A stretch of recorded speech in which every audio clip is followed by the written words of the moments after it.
இன்றைய புனிதர் புனித ஆக்னஸ். இவர் ஒரு செல்வந்தருடைய மகள். இவரை மணமுடிக்க பலர் விரும்பினர். கிறிஸ்தவ வேதத்தை விட்டுவிட்டு உன்னை மணந்து கொள்கிறேன் என ரோமை நகர் தலைவனின் மகன் கூறினான். அவரோ, வானதூதர்கள் பணிபுரியும் இயேசுவின் பத்தினி நான் என்றார். இவரை வெட்டி கொல்லும்படி அதிகாரி உத்தரவிட்டான். ஆண்டவரே, இதோ நான் உம்மிடம் வருகிறேன். உம்மையே நான் அன்பு செய்தேன், உம்மையே நான் தேடினேன், உமக்காகவே ஏக்கத்துடன் காத்திருக்கிறேன் என்று கூறி உயிர் துறந்தார்.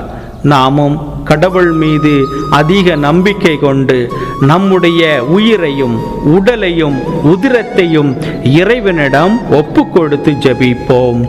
இறையாசீர் உங்கள் உள்ளத்தையும் இல்லத்தையும் நிரப்புவதாக. ஆமேன்.